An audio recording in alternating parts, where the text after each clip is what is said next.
Assalamualaikum warahmatullahi wabarakatuh.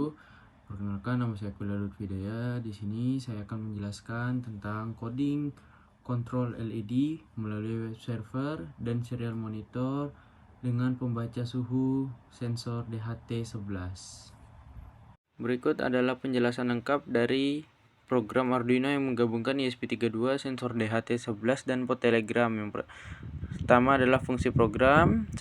Monitoring suhu dan kelembapan menggunakan sensor DHT. Yang kedua adalah kontrol 4 LED eksternal dan 1 LED internal menggunakan perintah via Telegram. Dan yang ketiga adalah menampilkan status pada LCD I2C.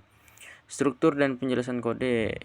Yang pertama adalah library dan inisialisasi CPP, include Wi-Fi.H, Wi-Fi Client Secure, Universal Telegram Board .h, DHT.h, Wire, Liquid Crystal I2C, dan Secret H. Library yang digunakan adalah Wi-Fi-H, Wi-Fi Client Secure menghubungkan ESP kedua ke Wi-Fi dan membuat koneksi ke Telegram. Universal Telegram Board untuk membuat bot Telegram. DHT.H untuk membaca sensor suhu dan kelembapan DHT11. Wire H Liquid Crystal I2C untuk komunikasi I2C dengan LCD. Secret H sendiri untuk menyimpan data rahasia seperti SSID, password Wi-Fi, bot token, dan chat ID. Yang kedua adalah konfigurasi konstanta dan objek. CPP define bot token secret, bot token, define chat ID secret, chat ID, constant SSID secret, SSID. Dan yang ketiga adalah definisi pin LED. CPV define LED 1 pin 15, LED 2, LED 3, LED 4, dan LED internal pin 2. ESP akan mengontrol 5 LED, 4 eksternal, dan 1 internal.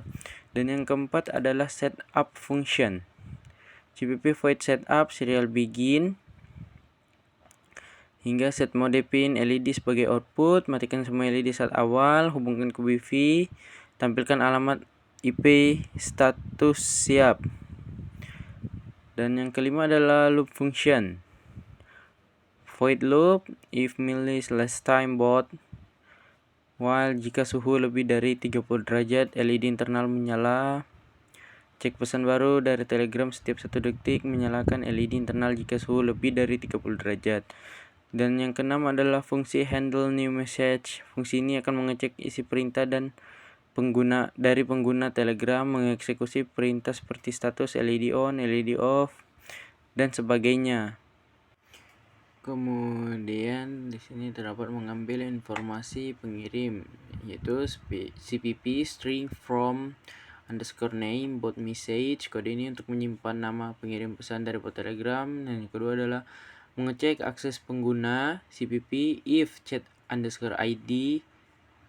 Dan yang ketiga adalah menangani perintah atau start, CPP if text _start string welcome selamat datang. Dan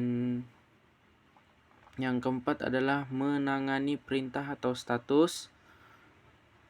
Jika pengguna mengirimkan perintah atau status, sistem akan membaca suhu dan kelembapan dari sensor DHT dan mengirimkan informasi tersebut ke Telegram. Selain itu, nilai suhu dan kelembapan akan ditampilkan di layar LCD. Lalu menangani perintah lainnya, dalam kurung kontrol LED. Jika diperintahkan bukan start atau status, maka program akan mengalihkan eksekusi ke fungsi handle LED commands yang kemungkinan bertanggung jawab atas pengendalian LED berdasarkan teks perintah yang dikirim. Di sini juga terdapat inisialisasi dan deklarasi variabel. Yang kedua adalah pengecekan dan pengolahan perintah dari pengguna. Ketiga, pengambilan data dari sensor DHT. Jika pengguna mengirim perintah status, sistem akan membaca data suhu dan kelembapan dari sensor DHT. Yang keempat adalah pengolahan perintah untuk kontrol LED. Di sini juga terdapat pengecekan ID pengguna. Jika bukan ID pengguna, maka akan terdapat tulisan akses ditolak. Yang kedua adalah menangani perintah atau start.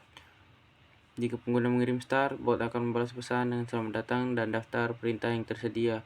Dan yang ketiga adalah menangani perintah atau status, CPP else if text status. Jika pengguna mengirim perintah status, akan membaca suhu dan kelembapan dari sensor DHT. Dan yang keempat adalah menangani perintah untuk kontrol LED. handle LED command itu untuk mengontrol LED berdasarkan perintah pengguna. Dan yang kelima, fungsinya adalah handle LED commands menggunakan logika pengendalian LED berdasarkan perintah pengguna.